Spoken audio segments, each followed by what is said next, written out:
मेरा नाम राखी है। आज मैं आपको अपनी कहानी सुनाने वाली हूँ। मेरे पति राजेश ने अपनी ज़िंदगी में बहुत मेहनत की।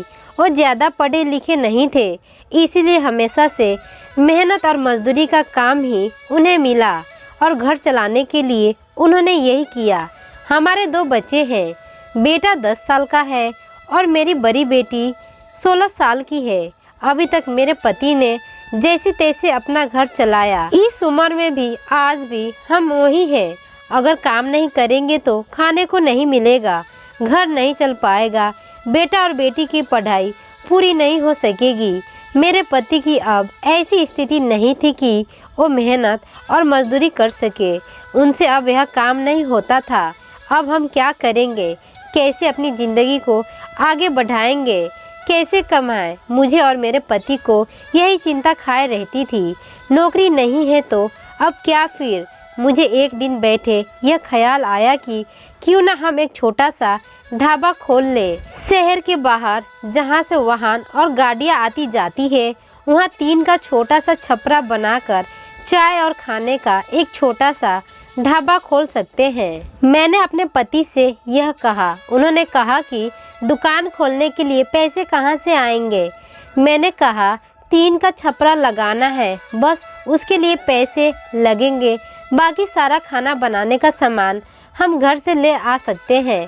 थोड़े पैसे मैंने अपने परिचित से मांगे ताकि हम अपना छोटा सा ढाबा शुरू कर सके।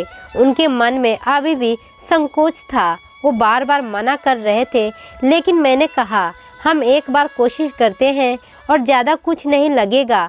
कुछ दिनों तक मनाने के बाद वो मान गए और हमने एक छोटा सा ढाबा शुरू कर दिया। पहले दिन मैं और मेरे पति वहाँ अपने ढाबे पर बैठे थे, लेकिन कुछ खास लोग नहीं आए। ढाबा छोटा था और ऊपर से सभी खाने वाले पहले ही अपने ढाबे फिक्स किए होते हैं कि उन्हें कहाँ रुकना और कहाँ खाना है। हमारा पहला दिन निराश भरा था। कुछ दिन ऐसे ही गए। कोई इक्का दुक्का लोग चाय पीने रुका करते थे, लेकिन इतना नहीं होता था कि हम उससे अपना घर चला सके। मेरे पति फिर से किसी काम की तलाश में लग गए। उन्हें एक काम मिल गया जहां पैसे कम थे लेकिन कम मजदूरी थी। उन्होंने वो कर लिया, लेकिन मैंने ढाबे पर जाना नहीं छोड़ा। अब मैं अपने बेटे और बेटी के साथ वहां जाने लगी। हमने हिम्मत नहीं हारी और धीरे धीरे कुछ लोग हमारे यहाँ आने लगे। 1 महीने में ग्राहक और भी ज़्यादा आने लगे। कोशिश करते करते अब हमारे यहाँ रुकने लगे थे। उन्हें घर जैसा खाना मिल रहा था, इसीलिए हमारा छोटा सा ढाबा चल निकला। मेरे पति जितना कमाते थे उससे ज़्यादा अब ढाबे से कमाई होने लगी। देखते ही देखते हमने जो छोटा सा ढाबा खोला था उससे हमारी आर्थिक स्थिति में बहुत सुधार हो गया। जो कर्जा लिया था वो भी उतर गया। हमें एक नई उम्मीद मिल गई थी। सब कुछ अच्छा चल रहा था। ढाबे को खोले अब 6 महीने हो गए थे। हमारे चेहरे पर रंगत आ गई थी, लेकिन फिर ऐसा कुछ हुआ जिसके बारे में मैंने सोचा भी नहीं था। एक दिन घर से जब हम लोग ढाबे के लिए जा रहे थे, तब मेरे पति कहते हैं ढाबा आज से बंद, कोई भी अब वहाँ नहीं जाएगा। यह कहते वक्त वो बड़े ही गुस्से में थे। ऐसा गुस्सा मैंने उनके चेहरे पर आज तक नहीं देखा। मैंने बोला क्या हुआ, क्या बोल रहे हैं? इतना अच्छा हमारा ढाबा चल रहा है, आपको क्या हो गया आज? वो बोले मैंने कहा ना कोई भी अब वहाँ नहीं जाएगा, ना तू ना तेरी बेटी। मैंने बोला आप शांत हो जाइए, आपकी तबीयत ठीक नहीं है, आप आराम करें, हम लोग इस बारे में बात करते हैं। वो और ज़्यादा गुस्सा हो गए।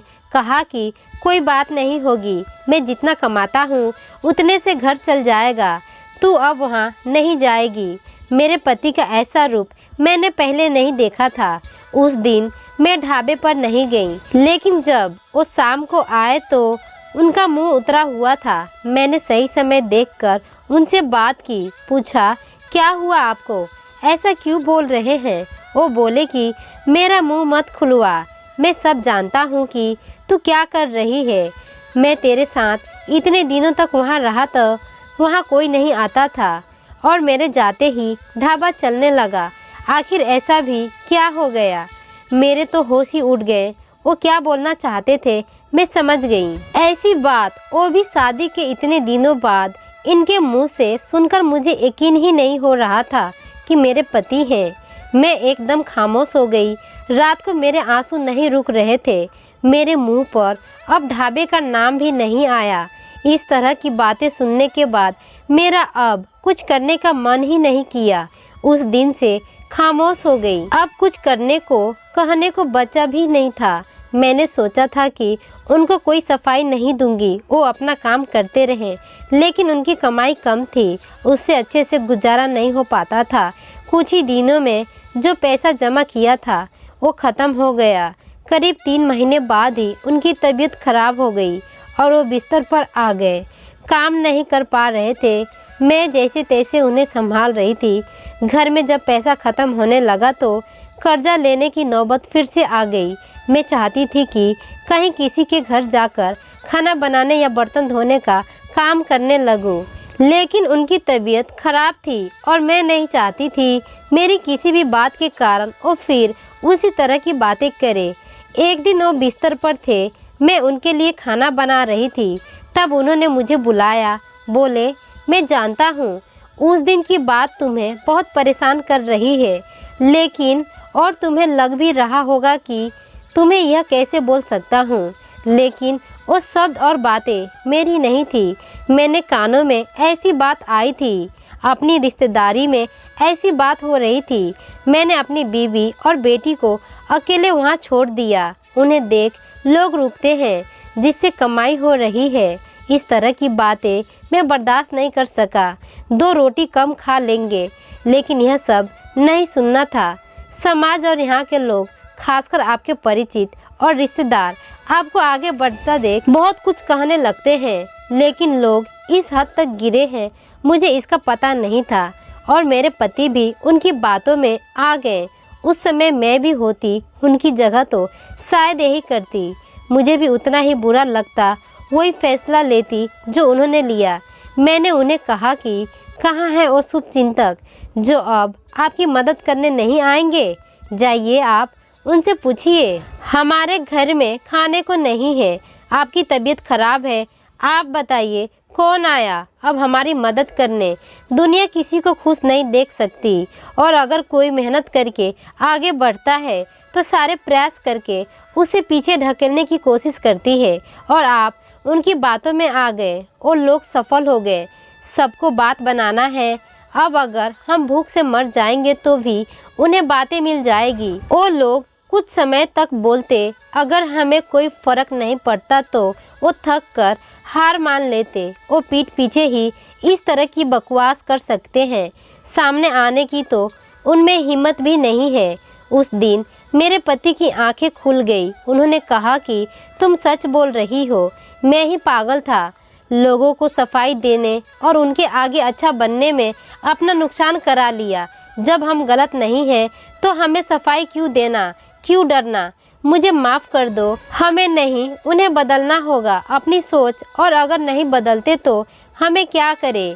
अपने कर्म करने चाहिए। अब क्या हम फिर से कुछ कर सकते हैं? मैंने कहा, अभी भी देर नहीं हुई है, हम अभी भी कर सकते हैं। मेरे पति बोले, मैं भी अब तुम्हारा साथ दूंगा अगर तुम चाहो तो। मैंने हाँ कहा और फिर एक बार कोशिश की। थोड़ी मुश्किल हुई, लेकिन धीरे धीरे गाड़ी फिर पटरी पर आने लगी। आपको हमारी यह कहानी कैसी लगी हमें कमेंट कर ज़रूर बताएं। इसी तरह की अच्छी कहानियाँ आप यहाँ पढ़ सकते हैं। आशा करती हैं छोटी सी कहानी से आपको कुछ सीखने को मिला होगा। ऐसे ही वीडियो देखने के लिए चैनल को लाइक, सब्सक्राइब और शेयर करना ना भूलें। धन्यवाद। राधे राधे। जय माता दी।